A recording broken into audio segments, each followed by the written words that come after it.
Welcome back. Well, in our very first lecture of statistics management, we saw the basic definition of statistics as the science of data or the information which we use for our day to day decision making purposes. Now, we will begin our journey into statistics.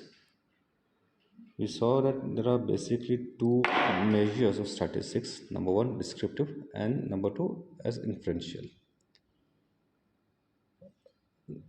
Now, according to the definition of descriptive statistics, it basically summarizes or describes the characteristics of a data set, and this is nothing but measure of central tendency. When your central tendency is a form of stats that describes the characteristics of a data set. It, uh, it is nothing but measures of central tendency. Is nothing the description of the set of the data center of the data set in the center. Okay. Well, you see, measure of central tendency is nothing but a descriptive statistics that describes the average or a typical value of a set of scores. And there are three common measures of central tendency, namely the mode, the median, and the mean.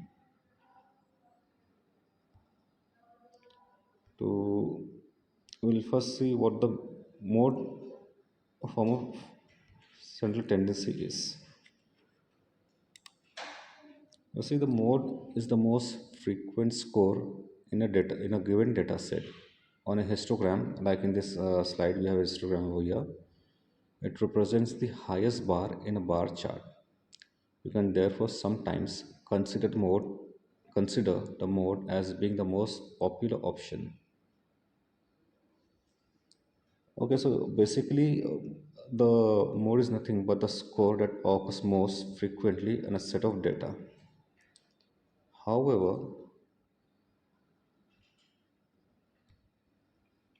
mode is not very useful measure of central tendency because the mode is basically used for categorical data where we wish to know which is the most common category.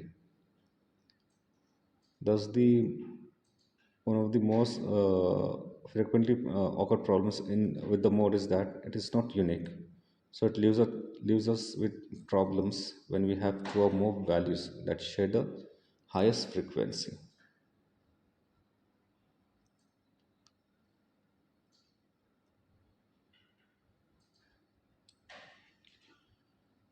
And this is particularly problematic when we have continuous data because we are more likely not to have any one value that is more frequent than the other. Consider an example. Uh, for example, say consider minimum 30 people's weight to the nearest zero point 0.1 kg. How likely is it that we will find two or more people with exactly the same weight? For example, say 60 odd kgs, okay, 60 kgs we can say. Well, the answer is probably very unlikely because many people might be close, but with such a small people, say 30 people, and a large range of possible weights, you are unlikely to find two people with exactly the same weight. That is to the nearest zero point 0.1 kg. This is why the mode is very rarely used with continuous data. Hence, it is primarily used with nominally scaled data. And another problem with the mode is that it will not provide us with a very good measure of central tendency when the most common mark is far away from the rest of the data in the set. Fine. Now moving forward, we will see the next measure of central tendency, that is nothing but the median. So median is nothing but the middle score for a set of data that has been arranged in order of magnitude. The median is less affected by outliers and skewed data. Hence, we can define median as the 50th percentile. It is the score in the middle. Half of the scores are larger than the median, and half of the scores are smaller than the median. Now, here's a basic example of how to calculate a median. We basically sort the data, the given data from the highest to the lowest. Then we find the middle score in the mid. Then we find the score in the middle, and it is given by the formula n plus 1 by 2, where n is the number of scores, and thus whatever the figure which we get is will be the nth number in that given set. Okay, so here's an example. So we have got a set of data over here, given by some numbers, represented by some numbers. So what we first do is we have arranged this set of numbers from highest to lowest. Now you calculate how many numbers are actually in the set. So there are altogether 11 numbers in that set. Okay, now you find the middle this thing number in that set, and it is like given by the formula n plus 1 by 2. So we have got 11 numbers.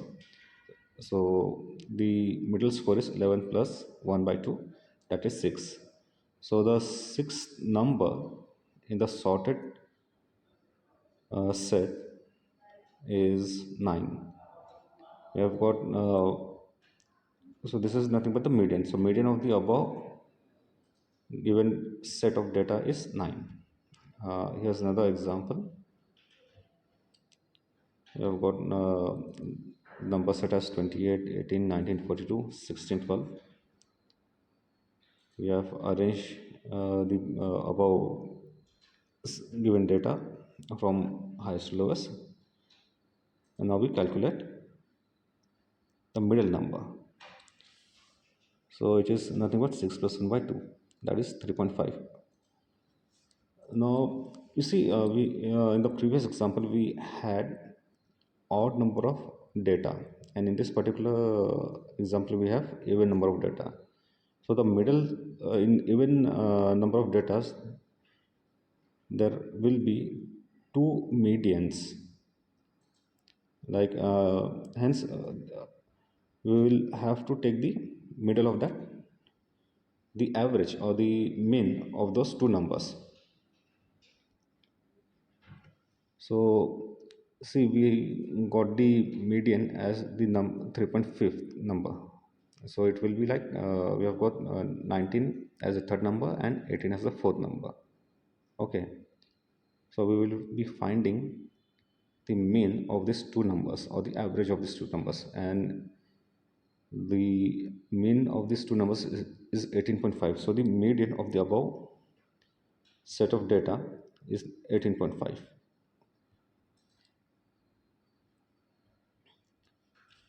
You see, median is often used when the distribution of scores is either positively or negatively skewed. The few really large scores positively skewed or really small scores negatively skewed will not overly influence the median. So median is nothing but finding the exact middle number of your data, set of data. Now we begin with the mean. So mean is nothing but the arithmetic mean or the average, and it is nothing but the summation of all numbers by the count. Okay, you see, the mean or the average is the most popular and well known measure of central tendency. It can be used in both discrete and continuous data, although its use is most often with continuous data. The mean is equal to the sum of all values in the data set divided by the number of values in the data set. And mean is never equal to 0.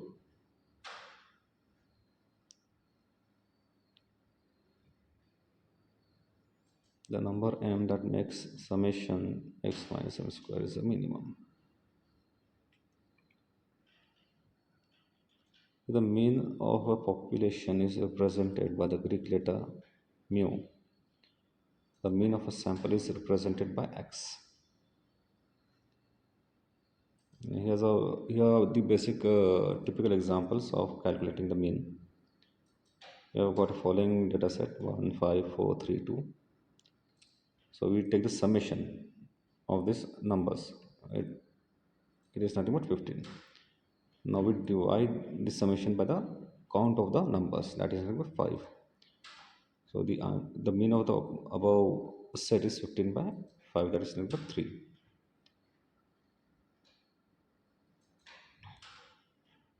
See, mean is used when the data or interval or rates are scaled. Many people will use the mean with ordinarily scaled data too, and data are not skewed. Mean is preferred because it is sensitive to every score. If you change one score in the data set, the mean will change, obviously.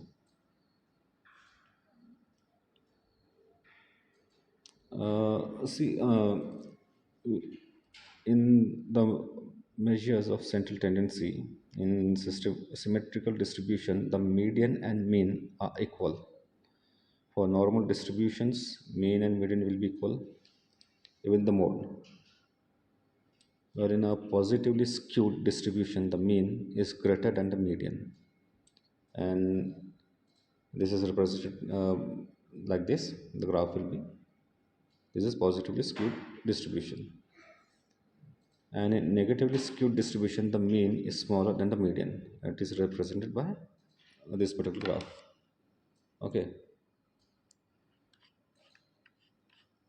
So these are nothing but the measures of central tendency which we use in a day-to-day activity.